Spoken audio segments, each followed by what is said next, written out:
ಪ್ರಧಾನಮಂತ್ರಿಗಳ ನಿರ್ಧಾರವನ್ನ supreme court ನಂಬಲ್ಲ. ಹೀಗಂತ ಕೇಂದ್ರ ಸರ್ಕಾರದ ಸಾಲಿಸಿಟರ್ ಜನರಲ್ ತುಷಾರ್ ಮೆಹ್ತಾ ನೇರವಾಗಿ ಸುಪ್ರೀಂ ಕೋರ್ಟ್ಗೆ ಕೇಳಿದ್ದಾರೆ. ಇದಕ್ಕೆ ಸುಪ್ರೀಂ ಕೋರ್ಟ್ ಪೀಠ ಕೊಟ್ಟ ಕೌಂಟರ್ ಅಟ್ಯಾಕ್ ಏನ್ ಗೊತ್ತಾ? ಪ್ರಜಾಪ್ರಭುತ್ವದ ಅತಿದೊಡ್ಡ ಹುದ್ದೆಯಾದ ಚುನಾವಣಾ ಆಯುಕ್ತರ ಆಯ್ಕೆಯಲ್ಲಿ ನಿಷ್ಪಕ್ಷಪಾತತನ ಕಣ್ಣಿಗೆ ಕಾಣಿಸಬೇಡ್ವೆ ಅಂತ. ಎಸ್, ಸುಪ್ರೀಂ ಕೋರ್ಟ್ ನಲ್ಲಿ ಗುರುವಾರ ಕೇಂದ್ರ ಸರ್ಕಾರದ ವಿರುದ್ಧ ಅತ್ಯಂತ ಮಹತ್ವದ ಮತ್ತು ಬಿಸಿ ಬಿಸಿ ವಾದ ವಿವಾದ ನಡೆದಿದೆ.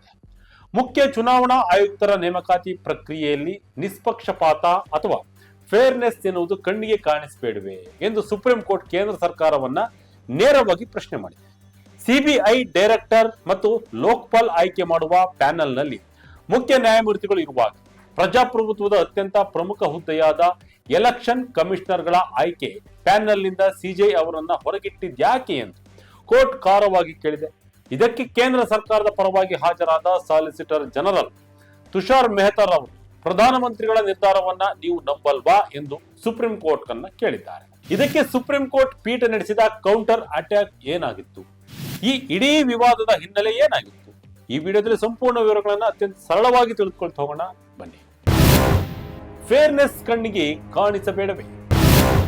ಕೇಂದ್ರಕ್ಕೆ ಸುಪ್ರೀಂ ಕೋರ್ಟ್ ತೀಕ್ಷ್ಣ ಪ್ರಶ್ನೆಗಳು.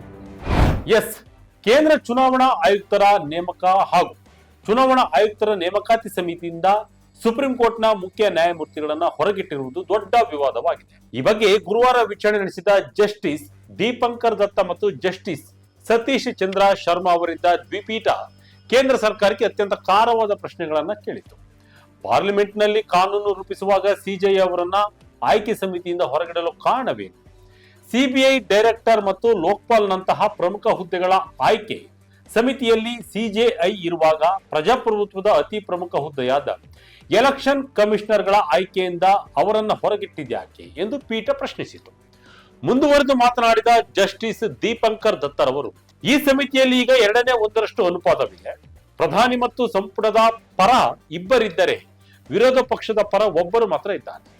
ಎಲೆಕ್ಷನ್ ಕಮಿಷನ್ ಎಂಬುವರು ಸಂಪೂರ್ಣ ಸ್ವತಂತ್ರ ವ್ಯಕ್ತಿಯಾಗಿರಬೇಕು. ಈ ನೇಮಕಾತಿ ಪ್ರಕ್ರಿಯೆಯಲ್ಲಿ ನಿಷ್ಪಕ್ಷಪಾತ ಅಥವಾ ಫೇರ್ನೆಸ್ ಕಣ್ಣಿಗೆ ಕಾಣಿಸಬೇಡವೆ? ಫೇರ್ನೆಸ್ ಸಾಧಿಸಲಾಗುತ್ತಿಲ್ಲ ಎಂದು ನಾವು ಹೇಳುತ್ತಿಲ್ಲ, ಆದರೆ ಈ ನಿಷ್ಪಕ್ಷಪಾತತನದ ಹೊರಗಡೆ ತೋರಿಸಲ್ಪಡಬೇಕು ಅಲ್ಲವೇ ಎಂದು ನೇರವಾಗಿ ಕೇಳಿದರು. ಪ್ರಧಾನಿ ಹುದ್ದೆಗೆ ಪಾವಿತ್ರ್ಯತೆ ಇದೆ, ಅವರನ್ನ ನಂಬಲ್ವಾ? ಕೇಂದ್ರ ಸರ್ಕಾರದ ಪರ ತುಷಾರ್ ಮೆಹ್ತಾ ವಾದ. ಸುಪ್ರೀಂ ಕೋರ್ಟ್ನ ಈ ತೀಕ್ಷ್ಣ ಪ್ರಶ್ನೆಗಳಿಗೆ ಕೇಂದ್ರ ಸರ್ಕಾರದ ಪರವಾಗಿ ಹಾಜರಾದ ಸಾಲಿಸಿಟರ್ ಜನರಲ್ ತುಷಾರ್ ಮೆಹ್ತಾ ರವರು ಅತ್ಯಂತ ಖಡಕ್ ಆಗಿ ವಾದವನ್ನ ಮಂಡಿಸಿದರು. ಸಂಸದೀಯ ಬಹುಮತ ಇದೆ ಎಂಬ ಒಂದೇ ಕಾರಣಕ್ಕೆ ಪ್ರಧಾನಿ ಮತ್ತು ಇತರ ಸಚಿವರು ಕೆಟ್ಟ ಉದ್ದೇಶದಿಂದ, ಅಂದರೆ ಬ್ಯಾಡ್ ಫೇತ್ ನಿಂದ ನಡೆದುಕೊಳ್ಳುತ್ತಾರೆ ಅಥವಾ ಪ್ರಜಾಪ್ರಭುತ್ವದ ವಿರುದ್ಧ ಕೆಲಸ ಮಾಡುತ್ತಾರೆ ಎಂದು ಊಹಿಸುವುದು ಸಂಪೂರ್ಣವಾಗಿ ತಪ್ಪು. ಪ್ರಧಾನಮಂತ್ರಿಯವರ ಹುದ್ದೆಗೆ ಅವರದ್ದೇ ಆದ ಪಾವಿತ್ರ್ಯತೆ ಇದೆ. ಪ್ರಧಾನಿಯವರ ನಿರ್ಧಾರವನ್ನ ಸಂಶಯದಿಂದ ನೋಡುವುದು ಮತ್ತು ಪ್ರತಿಯೊಂದನ್ನ ಕೆಟ್ಟ ಉದ್ದೇಶದ ಕೃತ್ಯ ಎಂದು ನೋಡುವುದಾದ್ರೆ, ಪ್ರಧಾನಿಯವರು ತಮ್ಮ ಕ್ಯಾಬಿನೆಟ್ ಸಚಿವರನ್ನ ಆಯ್ಕೆ ಮಾಡುವಾಗಲೂ ಪ್ರಧಾನಿಯವರ ನಿರ್ಧಾರವನ್ನ ಸಂಶಯದಿಂದ ನೋಡುವುದು ಮತ್ತು ಪ್ರತಿಯೊಂದನ್ನ ಕೆಟ್ಟ ಉದ್ದೇಶದಿಂದ ಕೃತ್ಯ ಎಂದು ನೋಡುವುದಾದ್ರೆ, ಪ್ರಧಾನಿಯವರು ತಮ್ಮ ಕ್ಯಾಬಿನೆಟ್ ಸಚಿವರನ್ನ ಆಯ್ಕೆ ಮಾಡುವಾಗಲೂ ಯಾವುದೋ ಮಾಜಿ ಜಡ್ಜ್ ಅಥವಾ ಹೊರಗಿನವರನ್ನ ಸಲಹೆ ಕೇಳಬೇಕು ಎಂಬ ನಿಯಮ ತರಬೇಕೆ ಎಂದು ತುಷಾರ್ ಮೆಹ್ತಾ ಸವಾಲು ಎಸೆದರು. ಅಷ್ಟೇ ಅಲ್ಲ, ಆಯ್ಕೆ ಸಮಿತಿ ಸೂಕ್ತವಾಗಿಲ್ಲ ಎಂದು ಕೋರ್ಟ್ ಹೇಳಿದ ತಕ್ಷಣವೇ ಸಂಸತ್ತಿನ ವಿವೇಕವನ್ನ, ಅಂದರೆ ವಿಸ್ಡಮ್ ಆಫ್ ಪಾರ್ಲಿಮೆಂಟ್ ಅನ್ನ ಪ್ರಶ್ನಿಸಿದಂತಾಗುತ್ತದೆ. ಶಾಸಕಾಂಗ ಮತ್ತು ಕಾರ್ಯಾಂಗ ಮಾತ್ರ ಜನರಿಗೆ ನೇರವಾಗಿ ಉತ್ತರದಾಯಿಯಾಗಿರುವ ಅಂಗಗಳು. ಒಂದು ಅಂಗವು ಇನ್ನೊಂದು ಅಂಗದ ಆಯ್ಕೆ ಪ್ರಕ್ರಿಯೆಯಲ್ಲಿ ಭಾಗವಹಿಸಲು ಹೋದಾಗ ಅದು ಆ ಅಂಗದ ಸ್ವಾತಂತ್ರ್ಯದ ಪ್ರಶ್ನೆಯಾಗುತ್ತದೆ. ನ್ಯಾಯಾಲಯದಲ್ಲಿ ಹೊರಗಿನವರು ಯಾರೂ ಇಲ್ಲದ ಕಾರಣಕ್ಕೆ ನಿಮ್ಮ ನೇಮಕಾತಿಗಳನ್ನ ನಾವು ನಂಬುವುದಿಲ್ಲ ಎಂದು ಶಾಸಕಾಂಗ ಅಥವಾ ಕಾರ್ಯಾಂಗ ಹೇಳಲು ಸಾಧ್ಯವೇ? ಇದನ್ನ ನಾವು ಕೇವಲ ಕಾನೂನಿನ ವಿದ್ಯಾರ್ಥಿಯಾಗಿ ಹೇಳುತ್ತಿದ್ದೇನೆ ಎಂದು ಮೆಹ್ತಾ ವಾದಿಸಿದರು. ನ್ಯಾಯಾಧೀಶರು ನ್ಯಾಯಾಧೀಶರನ್ನ ಆಯ್ಕೆ ಮಾಡ್ತಿದ್ದಾರೆ. ಜಸ್ಟಿಸ್ ದೀಪಂಕರ್ ದತ್ತ ನೀಡಿದ ಮಾರ್ಮಿಕ ಕಾಮೆಂಟ್.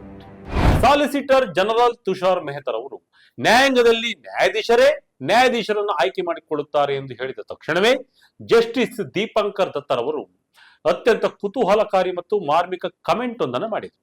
ನೀವು ನ್ಯಾಯಾಧೀಶರನ್ನ ಆಯ್ಕೆ ಮಾಡುತ್ತಾರೆ ಎಂದು ಹೇಳಿದ್ರಿ, ಆದರೆ ಇತ್ತೀಚಿನ ದಿನಗಳಲ್ಲಿ ನಿಜವಾಗಿಯೂ ನ್ಯಾಯಾಧೀಶರನ್ನ ಆಯ್ಕೆ ಮಾಡುತ್ತಿದ್ದಾರೆಯೇ ಎಂಬ ಅನುಮಾನ ನಮಗೂ ಕಾಡ್ತಾ ಇದೆ ಎಂದು ಜಸ್ಟಿಸ್ ದತ್ತ ತಮಾಷೆಯಾಗಿ ಹಾಗೂ ಮಾರ್ಮಿಕವಾಗಿ ಟಾಂಗ್ ನೀಡಿದರು. ಅಷ್ಟೇ ಅಲ್ಲ, ಜಸ್ಟಿಸ್ ದತ್ತರ್ ಅವರು ಸ್ಪಷ್ಟಪಡಿಸುತ್ತಾ, ಇಲ್ಲಿ ಪ್ರಧಾನಮಂತ್ರಿ ಅವರನ್ನ ನಂಬದಿರುವ ಪ್ರಶ್ನೆಯೇ ಇಲ್ಲ. ನಾವು ಪ್ರಧಾನಿಯವರನ್ನ ಖಂಡಿತವಾಗಿಯೂ ನಂಬುತ್ತೇವೆ. ಅಪರಾಧ ಹಿನ್ನೆಲೆ ಇರುವವರನ್ನ ಸಚಿವರನ್ನಾಗಿ ಮಾಡುವುದಿಲ್ಲ ಎಂಬ ನಂಬಿಕೆಯನ್ನ ಈ ಹಿಂದೆ ಕೋರ್ಟ್ ಇಟ್ಟುಕೊಂಡಿತ್ತು. ಆದರೆ ವರ್ಷಗಳು ಕಳೆದಂತೆ ಪರಿಸ್ಥಿತಿ ಬದಲಾಗಿದೆ. ಈಗ ಪ್ಯಾನೆಲ್ನಲ್ಲಿ 1/2 ಸ್ಥಿತಿ ಇದೆ. ಕ್ಯಾಬಿನೆಟ್ ಪರ 2, ವಿರೋಧ ಪಕ್ಷದ 1.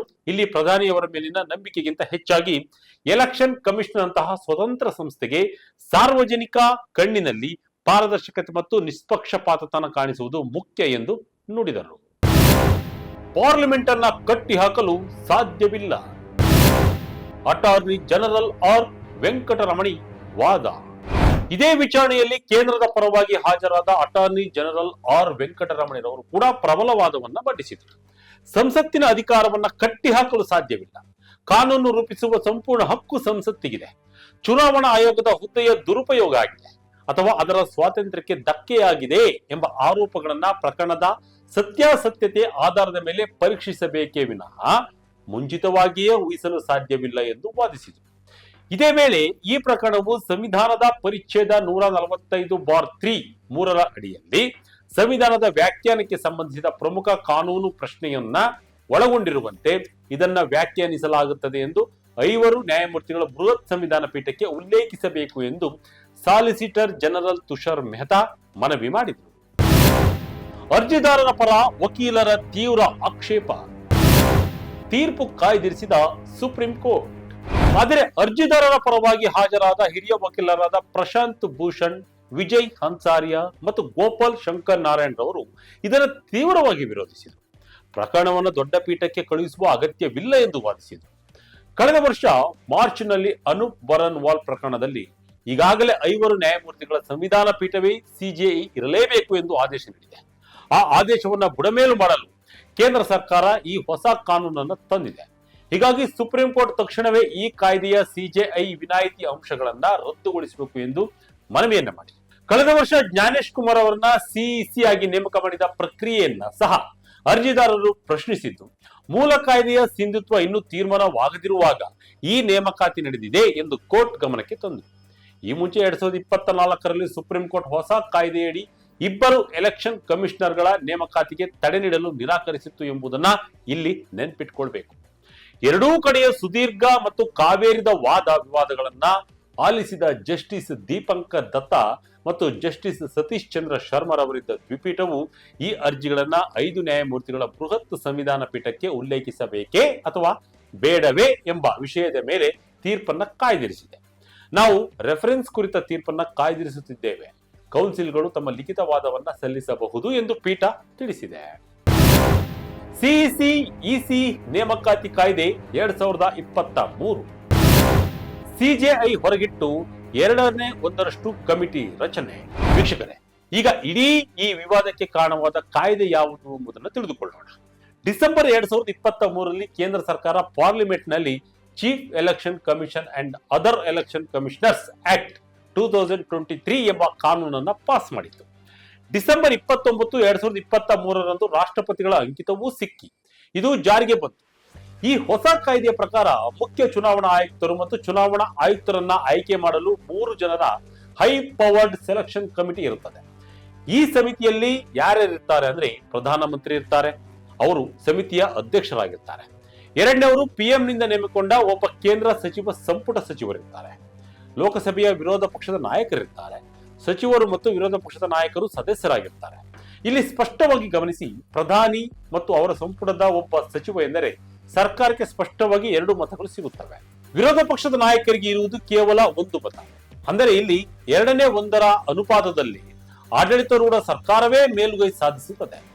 ಈ ಕಾಯ್ದೆಯನ್ನೇ ಸವಾಲು ಮಾಡಿ ಮಧ್ಯಪ್ರದೇಶ ಕಾಂಗ್ರೆಸ್ ನಾಯಕಿ ಜಯಾ ಠಾಕೂರ್ ಅವರು ಅಸೋಸಿಯೇಷನ್ಸ್ ಫಾರ್ ಡೆಮೊಕ್ರೆಟಿಕ್ ರಿಫಾರ್ಮ್ಸ್ ಮತ್ತು ತೃಣಮೂಲ ಕಾಂಗ್ರೆಸ್ ಸಂಸದೆ ಮಹುವಾ ಮೊಯಿತ್ರಾ ಸೇರಿದಂತೆ ಹಲವರು ಸುಪ್ರೀಂ ಕೋರ್ಟ್ನಲ್ಲಿ ಸಾರ್ವಜನಿಕ ಹಿತಾಸಕ್ತಿ ಅರ್ಜಿ ಅಂದರೆ PIL ಗಳನ್ನ ಸಲ್ಲಿಸಿದ್ದಾರೆ.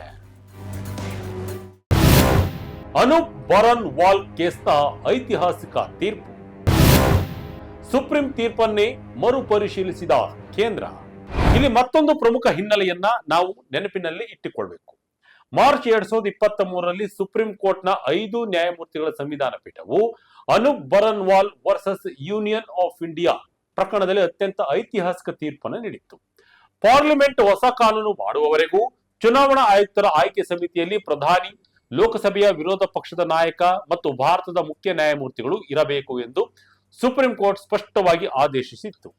ಪ್ರಜಾಪ್ರಭುತ್ವದಲ್ಲಿ ಚುನಾವಣಾ ಆಯೋಗವು ಸಂಪೂರ್ಣವಾಗಿ ಸ್ವತಂತ್ರವಾಗಿರಬೇಕು ಎಂಬುದು ಆ ತೀರ್ಪಿನ ಉದ್ದೇಶವಾಗಿತ್ತು. ಆದರೆ ಸಂಸತ್ ಡಿಸೆಂಬರ್ 2023ರಲ್ಲಿ ಕಾನೂನು ತರುವಾಗ ಸಿಜೆಐ ಅವರ ಹೆಸರನ್ನೇ ತೆಗೆದುಹಾಕಿ ಅವರ ಜಾಗದಲ್ಲಿ ಒಬ್ಬ ಕೇಂದ್ರ ಸಚಿವರನ್ನ ಸೇರಿಸಿತು. ಸುಪ್ರೀಂ ಕೋರ್ಟ್ನ ಈ ತೀರ್ಪಿನ ಪ್ರಭಾವವನ್ನ ಕಮ್ಮಿ ಮಾಡಲು ಮತ್ತು ಆಯ್ಕೆ ಪ್ರಕ್ರಿಯೆಯಲ್ಲಿ ಪ್ರಧಾನಿ ಹಾಗೂ ಅವರ ಸರ್ಕಾರದ ನಿರ್ಧಾರವೇ ಅಂತಿಮವಾಗುವಂತೆ ಮಾಡಲು ಈ ಕಾನೂನು ತರಲಾಗಿದೆ. ಇದು ಸಂವಿಧಾನ ಬಾಹಿರ ಎಂದು ಅರ್ಜಿದಾರರು ಕೋರ್ಟ್ ಮೆಟ್ಟಿಲೇರಿದ್ದಾರೆ. ಅದನ್ನೇ ಈಗ ಸುಪ್ರೀಂ ಕೋರ್ಟ್ ವಿಚಾರಣೆ ನಡೆಸ್ತಾ ಇದೆ.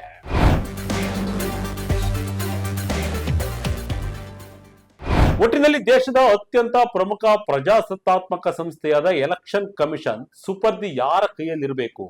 ಸರ್ಕಾರದ ಬಹುಮತವಿರುವ ಕಮಿಟಿಯೇ ಫೈನಲ್ ಅಥವಾ ನ್ಯಾಯಾಂಗ ಮುಖ್ಯಸ್ಥರಾದ ಸಿಜೆಐ ಅವರು ಸಮಿತಿಯಲ್ಲಿದ್ದು ನಿಷ್ಪಕ್ಷಪಾತತನವನ್ನ ಕಾಯ್ದುಕೊಳ್ಳಬೇಕೆ ಎಂಬುದು ಈಗ ದೇಶದಾದ್ಯಂತ ದೊಡ್ಡ ಚರ್ಚೆಗೆ ಗ್ರಾಸವಾಗಿದೆ. ಸುಪ್ರೀಂ ಕೋರ್ಟ್ ಈ ಪ್ರಕರಣವನ್ನ 5 ಜಡ್ಜ್ಗಳ ಬೆಂಚ್ಗೆ ಕಳುಹಿಸುತ್ತದೆಯೋ ಅಥವಾ ತಾನೇ ಅಂತಿಮ ತೀರ್ಪು ನೀಡುತ್ತದೆಯೋ ಎಂಬುದನ್ನ ಕಾದು ನೋಡಬೇಕಿದೆ. ಸ್ನೇಹಿತರೆ, ಎಲೆಕ್ಷನ್ ಕಮಿಷನರ್ಗಳ ಆಯ್ಕೆ ಸಮಿತಿಯಲ್ಲಿ ಚೀಫ್ ಜಸ್ಟಿಸ್ ಆಫ್ ಇಂಡಿಯಾ ಇರಬೇಕೆ ಅಥವಾ ಪ್ರಧಾನಿ ನೇತೃತ್ವದ ಸರ್ಕಾರದ ಸಮಿತಿಯೇ ಸಾಕಾ? ನಿಮ್ಮ ಅಭಿಪ್ರಾಯವನ್ನ ಕಮೆಂಟ್ ಮೂಲಕ ತಿಳಿಸಿ. ಇದಾಗಿತ್ತು ಕ್ಷಣದ ಅಪ್ಡೇಟ್. ಇದೇ ರೀತಿಯ ಅಪ್ಡೇಟ್ಗಳಿಗಾಗಿ ವಿಜಯ ಕನಕ website, YouTube page, Facebook page follow ಮಾಡ್ತಾ ಇರಿ. ಧನ್ಯವಾದಗಳು.